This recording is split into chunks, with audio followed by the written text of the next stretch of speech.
دنیا میں بت پرستی کا آغاز آدم علیہ السلام اور نوح علیہ السلام کے درمیان 10 قرن تھے جو سب اسلام پر قائم تھے، اور قرن سے مراد نسل یا صدی ہے۔ ان نیک لوگوں کے بعد ایسے واقعات پیش آئے جن کے نتیجے میں لوگ بت پرستی پر مبتلا ہو گئے۔ اس تبدیلی کا سبب اس روایت سے واضح ہوتا ہے جو امام بخاری رحمہ اللہ نے اس آیت مبارکہ کی تفسیر میں ذکر فرمائی ہے، اور کہنے لگے کہ اپنے معبودوں کو ہرگز نہ چھوڑنا، اور ود اور سوا اور یغوث اور یعوق اور نصر کو بھی کبھی ترک نہ کرنا۔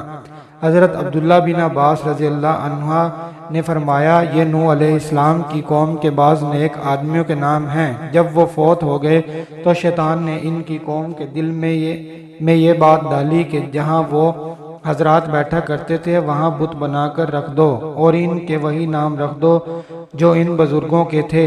انہوں نے ایسا ہی کیا۔ اس وقت بتوں کی پوجا نہیں ہوئی۔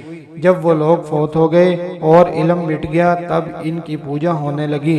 حضرت عبداللہ بن عباس رضی اللہ عنہ نے فرمایا، نوح علیہ السلام کی قوم کے یہی بت بعد میں عرب میں پوجے گئے۔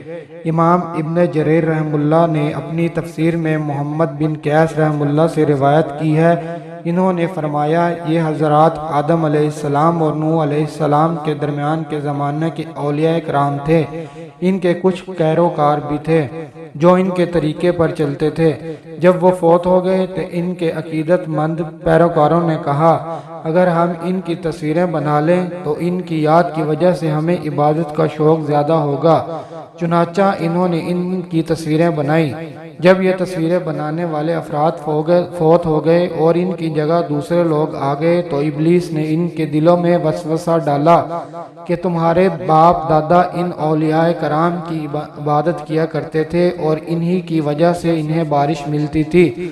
چنانچہ ان لوگوں نے ان کی عبادت شروع کر دی۔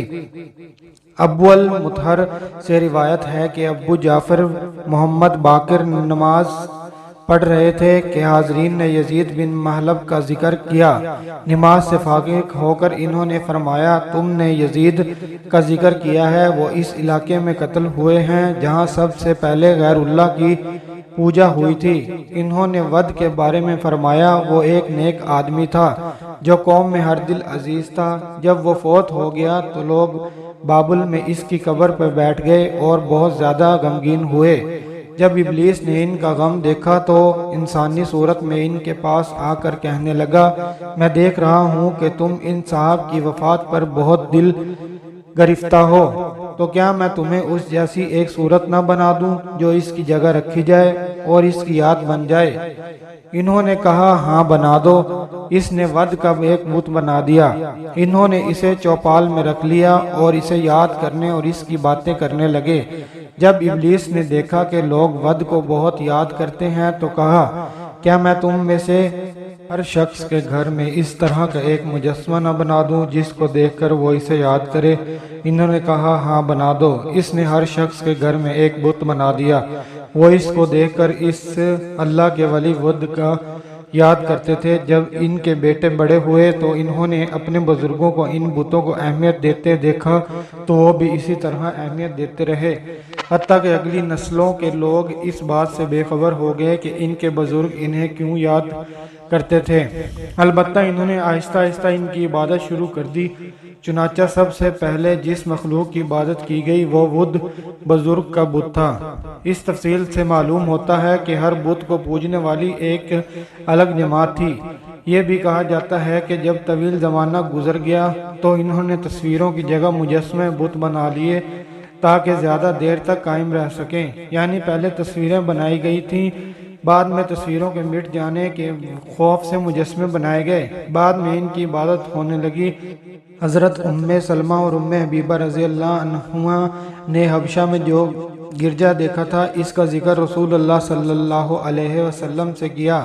اس کا نام ماریا تھا۔ انہوں نے اس کی خوبصورتی کا ذکر کیا اور اس میں جو تصویریں تھیں ان کا ذکر کیا تو رسول اللہ صلی اللہ علیہ وسلم نے فرمایا، ان لوگوں میں جب کوئی نیک آدمی فوت ہو جاتا تھا اس کی قبر پر مسجد گاہ تعمیر کرتے تھے اور اس میں یہ تصویریں بناتے تھے۔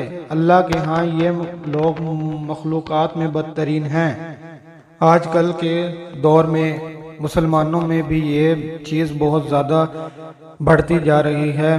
اللہ تعالی ہمیں اس طرح کے شرک سے محفوظ رکھے اور ہمیں خالص اپنی عبادت کرنے کی توفیق عطا فرمائے اور اپنے ہاتھ سے مدد حاصل کرنے کی توفیق عطا فرمائے، آمین۔